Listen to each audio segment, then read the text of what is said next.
Hello à toutes et à tous, bienvenue dans la cinquième et dernière vidéo consacrée aux 5 schémas de cette fameuse et magique gamme Pinta.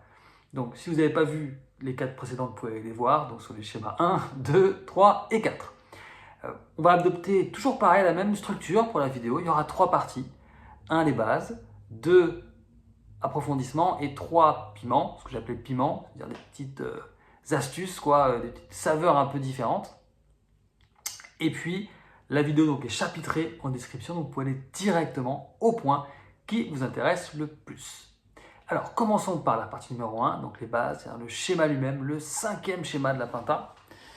Alors, l'idée c'est que nous, comme on était parti la 3e case pour le schéma 1, on avait le schéma 2 qui était en 6, le schéma 3 en 8, le schéma 4 en 10, et donc le schéma 5 il va être en 11. Et il va jouer uniquement, enfin en tout cas tel que je vous le propose, on va le jouer uniquement avec le 1 et le 3 au niveau des doigts, donc l'index et l'annulaire. Donc il y a 2 possibilités, mais c'est ce que je vous suggère de faire. Au niveau des cases, corde de mi, grave, 13-15, corde de la, 13-15, corde de ré, 12-15, corde de sol, 12-15, corde de si, 13-15, et corde de mi aigu, 13-15. Voilà, tout avec index et annulaire. Donc à bosser en ascendant, donc du grave vers l'aigu. Et je vous conseille bas-haut à la main droite. Et puis en descendant, on fait de l'aigu vers le grave et c'est le même principe.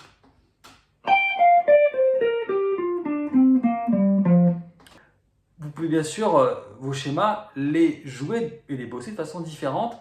Pas forcément en bas-haut, mais pourquoi pas en hammer, pour ceux qui en font déjà un peu.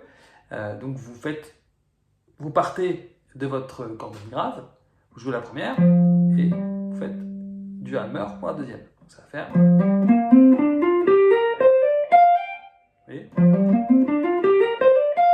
Vous pouvez faire le descendant en pull-off. Okay, vous pouvez faire tout, du coup, hammer puis pull-off, donc ascendant puis descendant.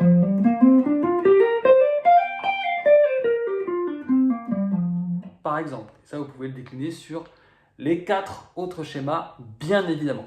Alors maintenant, il y a un truc super important à préciser, c'est que qu'y a-t-il après le schéma 5? Ça, c'est très important de le savoir. Donc ce n'est pas le schéma 6, puisqu'il n'y a que 5 schémas, mais on va retrouver le schéma 1 à l'octave supérieure. Donc le même, mais en plus aigu. C'est-à-dire que le schéma 1, on peut le trouver en case 3, pour nous, puisqu'on est parti de la case 3, puisqu'on est en sol mineur. Mais, plus 12, j'arrive en 15e case, et ce sont les mêmes notes, mais une octave supérieure. Et c'est aussi le schéma 1 qu'on a retrouvé. Alors c'est très puissant, ça veut dire que en fait, nos schémas de Pinta, ils couvrent vraiment tout le manche, puisque là, schéma 1, schéma 2, 3, 4, 5, et puis j'en trouve le 1, puis j'ai même encore le 2 ici, puisque... Et les seules limites seront les limites du manche. Et du coup, on peut vraiment quadriller tout le manche avec nos 5 schémas. C'est très très important à capter ça. Maintenant, approfondissement. Toujours pareil, il faut qu'on repère la tonique, c'est-à-dire, ici on considère que ce schéma, on est en Pinta de sol mineur, donc il faut faut savoir où est le sol, donc la tonique. J'ai un sol sur la 15e case de la corde de mi grave, j'en ai un sur la 12e case de la corde de sol, et un sur la 15e case de la corde de mi aigu. Donc comme d'hab, vous connaissez, quand vous commencez à vous approprier un schéma, notamment au niveau de l'improvisation, tournez autour de la fonda. Là, je ne remontre pas, je l'ai bien développé ça dans les vidéos précédentes. Ok? Donc, reprenez encore, même principe, les backing track blues en sol, et vous jouez avec ce schéma, c'est tonique. Donc tonique, c'est pour la gamme, et on dit fonda pour l'accord. Des fois, on mélange un peu les deux termes. Et enfin, du coup, là, vous avez tout le manche pour improviser. Vous mettez votre backing track, vous pouvez être en 1, en 2, en 3, en 4, en 5, en 1 à l'octave. Donc sur votre impro, vous avez vu, les backing tracks sont longs. Vous avez le temps de développer, de raconter des choses avec votre guitare. Faites-vous plaisir. Vous pouvez partir sur le schéma 1 tranquille. Puis après, un petit temps, on passe dans le schéma 2. Schéma 1. Après, le schéma 3. Le schéma 4. Votre schéma 5. Et là, vous arrivez à nouveau sur le schéma 1.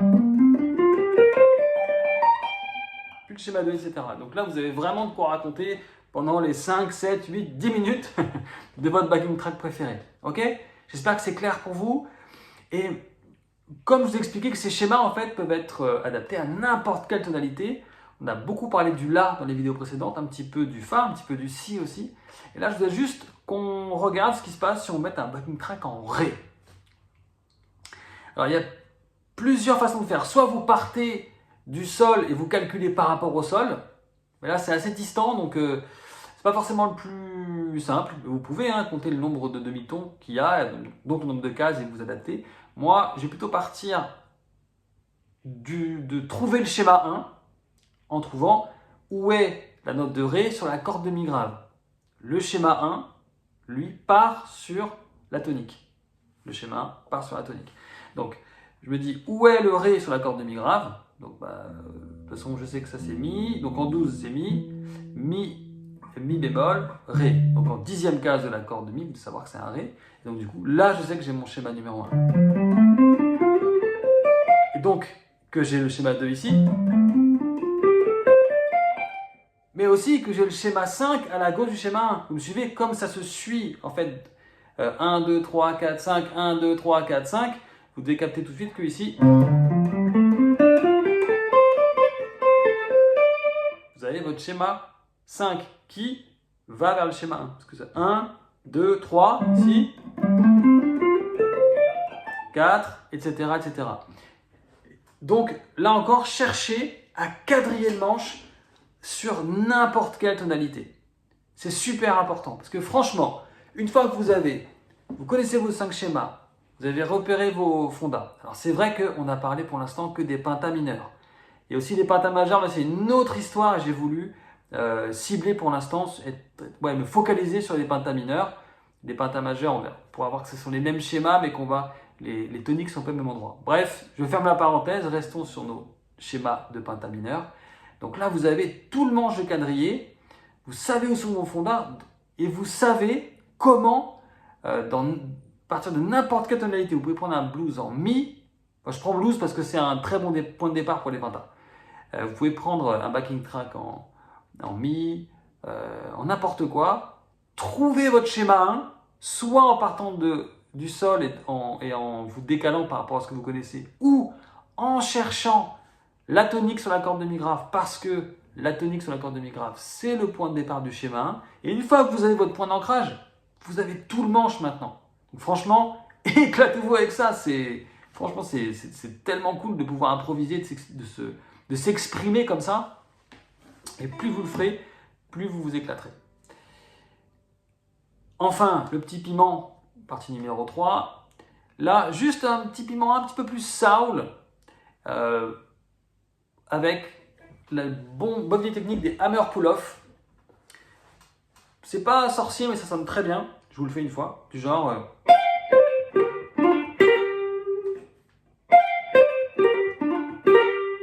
C'est-à-dire que sur le schéma 5 s'y prête très bien. Votre index se place par exemple en 13e case et vous faites hammer, pull-off, un peu rapide. Et puis vous faites ça sur différentes cordes. Moi j'ai fait donc corde Mi, Si, Sol, Ré, Sol pour retomber sur ma tonique. Mais j'aurais pu faire. Et ça c'est assez cool dans votre improvisation.